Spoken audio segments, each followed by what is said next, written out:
Hi, welcome to my latest podcast on what is the most successful business I've ever built. And what you're looking for is a great headline figure of one of my big behemoth of businesses that I've ever built. But I would say that it's like asking somebody, who's your favourite child? Well, I love them all the same, but in different ways.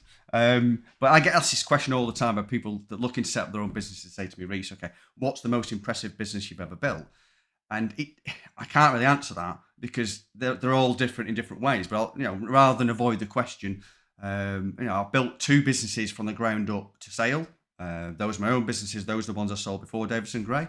There's one business that I took from nothing to an unsolicited trade sale approach within 18 months. That was in Davidson Gray, and that was sold within 18 months. Another business that we took to £1.5 million profit within 3 years. Again, massively impressive. But those to me are, yes, great headlines, great attention grabbers. But I think the question comes back to what is the most successful for the people that run the businesses and own the businesses? It's you that matters. What is the most successful to you?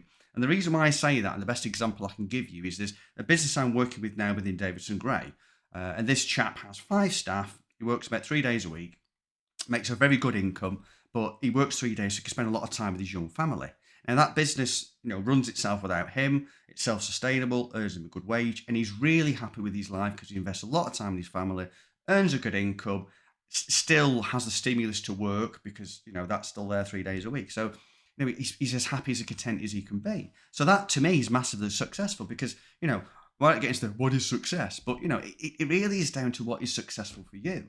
Now, rather than doing a more of a spiritual podcast on the deeper things, you're probably looking for a bit of education about how to build a successful business, using some of the plans that I've used for the businesses I've helped grow and sell.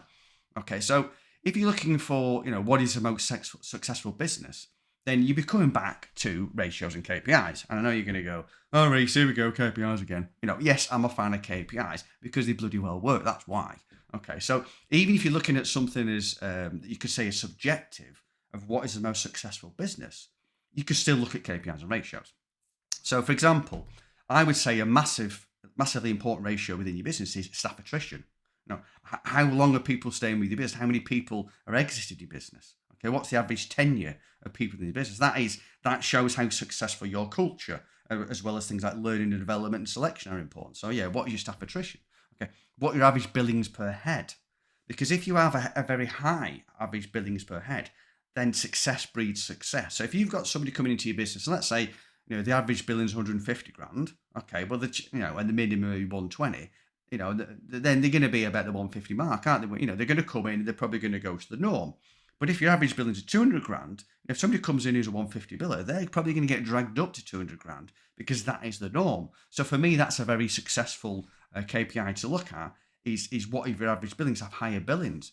But more important than that, what's the average profit per head of people within your business? Now, that is a KPI that people miss. But if you're looking at it, that is probably the most important one because, okay, I see a lot of people on LinkedIn that say, oh, I built a £50 million business, £80 million business, £100 million business. And those are all really impressive. But my first question was, what is the profit? Because it's a profit to me that's not the most important thing, but that's the key indicator for success is how much profit you're making. Now, I do add to that the caveat. If you're looking to take your business to a VC sale or a private equity sale or a big sale, then they do want a lot of critical mass. So, turnover does add a lot to a sale value if you're going for that level of sale. But if you're looking for more of a trade sale, it's less important. Yes, it's still important, but the profit figure is probably more important. Okay.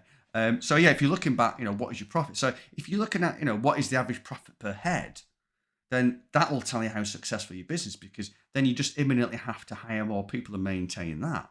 Okay. But then if you're looking to break that down, okay, how would you affect those constituent parts? It comes back to one of the things I mentioned in How to Scale a Recruitment Business is looking at processes. And people all hate processes in recruitment. I hate processes, but they make you successful. So if you're looking at your staff attrition, then you can work backwards on that indicator. Okay, what's going to affect that staff attrition? It's great selection. Okay, great attraction of staff, great selection. Okay, great offer to acceptance, great induction, great training, great learning and development, and also great management and coaching. And that involves learning and development for your manager and your coaches to make sure that practice is followed through. Because yeah, you don't necessarily want robots, but you want people that are going to add value to that process. So if you're looking at, what are the most successful business owners, to give you an example, you look at something like Jurgen Klopp. Okay, he does great things by making good players and making them great players. And your environment wants to be an environment where you take good people and make them great, and that makes a successful business. But going back to what is successful for you, this is where you probably need to step back and say, okay, what do I want from this business that I'm growing? It could be at the start, it could be in the middle, it could be towards the end. I've said on some of the podcasts in the past that what you want will change as your business grows, but you've got to have something to aim for. If you don't have something to aim for, then your success level is going to be considerably less because you're not striving for something. So, what do you want in your successful business? And I get a lot of business owners that say, I'm looking for a brilliant culture, a place where people really want to work. And I love that. That's the sort of thing I buy into. I look to build happy, successful businesses. There's more to it about money, but okay, you want to build a successful culture where people are happy. How do you measure the happiness? Okay, so you can do things like anonymous questionnaires to ask people, okay, what do you like about the business? What do you think the business could do better? How would you like to change it? Anything that, that you're not so happy with? Now, those things are brilliantly successful in giving you ideas of how to improve the business and also telling you some things that maybe you don't want to know. But I'll tell you another thing that's really successful is looking at those staff attrition figures because they don't lie. Looking at things, okay, within your business, how many people have been promoted up through the chain, who've gone from divisional manager, operational managers, or financial directors, or whatever it might be. He's looking at leaders you've grown within the business. Now, what is your learning and development like? Because that is critical to the growth of the business. So if you're looking at, what is successful in your business, you've got to look at how you want to get there. Because that's one of the things that I think is missed when you're looking to grow your business. Is looking at how happy and proud you are of the business that you've built. Because if you're happy and proud and love the business that you're growing, it is going to be successful. It's going to be more successful rather than it would be if you're just looking at numbers. So you're going to look at the quality of the business that you're growing and how much it's improving your quality of life. But going back to what makes a successful business, you're starting at the journey. And really what you want is the business that will make profit without your billings. That's the first milestone you get to, because you'll be a billing manager within your business. Okay, so let's say you're doing 200 grand a year. If the business is making 350 grand a year, okay, it's successful because it's making 150 grand in addition to what you're making. Then you go on to the next level, which is, okay, what level of profit would that business make without you there? Could that business succeed without you there? Because they say the most successful businesses are the businesses that make money while you sleep. Slightly difficult unless you work on lots of different time zones in recruitment, but you want to be able to build a business that doesn't need you to be in it. To me, that is a successful business, a business that doesn't need you to be there. You're choosing to be there. Now, if that's the sort of business that you're looking to grow, I think other barometers to look at are the sort of things that people would look for if looking to buy your business. I'm not suggesting that you sell the business, but the constituents that it would be buying would look for are going to make your business a great business. So it's low staff attrition, great management team, not all your eggs in one basket, great branding, great marketing. Okay, is it reliant on you as a business owner? The things that a would-be buyer would look for are the things that are going to make your business successful, but you can still do it your way by having it more facing towards the cultural aspect of making the business a happy business. But those are the sort of the bones of structure that you look for in making a business successful. So if you're looking back to what I would say is a successful business, it is a business that makes money for the owner. It's a high profit business, but also it's got to be a resilient business. Okay, what happens if another coronavirus comes along or another recession comes on? How is your business going to cope in a recession, in a downturn? Because again, that's massively important. Because when I'm talking to the business owners about what do you want from the business, I try and drill down using coaching questions about what they really want. And some people, it's I want a shitload of cash. I want to make fuckloads of money. Or it could be some business owners say, look, I want a business that's going to be successful, that won't fail. So, the security of the business is the most important thing. Other people want, a business that I'm proud of. And when I grew my two businesses, the thing that came out of a session I did within Cranbrook Business School was what I wanted to do was to create a legacy, which again sounds a bit romantic, but what I meant was I want to build a business that is the best in class. It's the recruiter of choice in that chosen marketplace because it's known for quality. It's known for being the best person to deal with. It's the go-to if you're looking for a job. It's a go-to if you're looking to hire, because that felt morally the sort of thing I wanted. I want the core value of the business to be the best business it could possibly be at recruitment. And because of that, that's one of the reasons why it's successful, because everything was kind of driven towards that mission to be the most successful business within that area. And that was crystallized as being successful when I got somebody in to look at us for the Invest in People, which is a qualification that's gone about 20 years to show that you invest in your people, as in the name. Anyway, this lady came along. She spoke to a good number of staff. She brought me in. She said, I'd like to talk to you about the results. I said, great, okay, how did it go on? And she said, invest in people, I think you're wasting your time. And my heart dropped. I thought, fucking hell. I thought it was going really well. And she said, I've never come across a business where people are so happy and so proud to be here. They feel they are. There's no other business that's better than this. They can't go anywhere else. They feel they're rewarded. They're developed. They're happy. They enjoy the leadership structure. They enjoy the environment. I've not seen a business like this that's not been through the process. So quite frankly, you don't need to go through the process. And if I gave you Invest in People, it's just a stamp. You've got a brilliant business. Now that to me was one of the most rewarding aspects within my career, because that meant more to me than the bottom line profit figure, which was very good. Than that, it was, I'm building an environment where people want to be successful, want to make money. I mean, another thing that I pin on what is the most successful business is how much you develop to people in the business. Okay, how you've got some success stories of the people you developed. And one of the ladies within that business, brought her in, and she was, I think she had administration role within the construction business. But we took a punter because she had the characteristics we were looking for. Within 3 years, she was the biggest biller in the business. And I sent it to, I think it was Harvey Nicks, with £1,000 to spend and a personal shopper and a sort of champagne lunch type thing.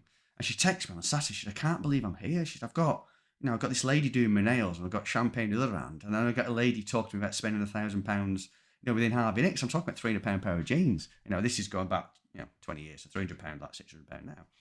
And that again is one of those things that it's one of the most successful, rewarding parts of my career, because it's how I've grown somebody. It's not so much necessarily, they was very successful in the business, but also I really affected somebody's life. I really made somebody successful. So those are things that are important to me. So when you're looking at what is successful within your business, okay, it's looking at the things that you want to be known as successful. If you look back and say, how do I want to look back and sort of judge how successful the business were? Those things, again, you can look at your KPIs, how you're going to achieve them. But there's a very, very high chance if you break down what that business is going to be. So I want it to be, fantastic culture. Okay, what does that mean? Break those things down. That will give you a good process to a successful business. So that success will breed success. It'll make it more profitable because it's going in the right direction. And that's another thing that I forgot to mention earlier on, is when you're looking at average profit per head, that's the thing that obviously drives the profit. But I think another thing that's missing in some businesses is the average billings per head. And the reason why I say that is not because it's higher profit. If you create a winning culture, so if your average billing is, say, 200 grand or 250 grand in your business, the people that move into your business will see that as normal. That'll be the figure that are looking to achieve, because we are pack animals. If you go into a business, the average level of performance is low, or let's say the average phone activity is low, people will naturally drift towards it. So if you fall into the trap of allowing for very poor performance, so people say doing 100 grand a year might be, that's going to drag the average down, and people start to see that as normal. So one of the things that I think is important in your business is having a high billings per head. Now, it's not critical. You can run a very, very successful business without it. You can have a business where, it's very, very driven by marketing, as one of my businesses was, and it's very much on account management. So, you don't have to have a lot of high billings per head, because if you've got more of a resource-based business where, you've got a few really good new business people, great branding, great marketing, a lot of deliverers, that's a very, very stable business, because people in those positions don't tend to move on because they're relying on the business to give them the work to do. So that's a very stable business. You can pay them less, and it's a nice, resolute business. And quite often it's easier to develop a nice culture within that business because they don't get as much infighting. So that's a different model as well. But billings per head is something I would say is important. Also, if you're going to build, the best business in your sector, the go-to business, is what do your clients think about you? What do your candidates think about you? Now, yes, you can have your questionnaires, but I know there's some sophisticated software now that you can send to your clients that will give you a really good feeling for how happy they are with your business, because that again is a massive thing in your success. Because if you are the go-to person or are the go-to company within your industry, then that is a self-fulfilling prophecy, because you're always going to get a good reception when you're hiring new staff. They bring in candidates, bring in clients. They're going to get a good reception because they know who you are. They're going to want to speak to you because you are renowned for being great in your industry. So that's another thing you might want to strive for. So all told, those are all the constituents for what is the most successful business that I could ever help you build if you want to build your own business. But if you're looking for an answer, what is the most successful business I ever built? And it's got to be the first one. It has to be, because that got me to where I am now as far as a wealth situation goes. I sold those businesses so I didn't have to work again. And now I'm following more of a vocational path through Davidson Gray, because that is me wanting to give something back, and also the happiness and the reward I get for making other people successful. But during that process of building that business, I learned so much. I can't tell you how much I learned from the successes, a lot from the failures, going there, being there, doing the t-shirt. You can coach and train to me so much, but you can't replace necessarily experience. The experience I had of growing that business and the adrenaline of growing that business was just something else. Am I happier now? I probably am, because I feel more fulfilled, and what I'm doing is making people wealthy and making them happy and help build businesses. That was more of an adrenaline rush, and that was great for the time, and that's great. That was for the age I was in, and what I was driven, and I wanted to make shitloads of cash, and I made shitloads of cash. But yeah, that has to be the most successful business that I've ever built. And I hope you've enjoyed this podcast. As per usual, nice comments would be lovely. Subscribe to the podcast, YouTube, wherever it might be, and I look forward to doing another one for you. See you soon.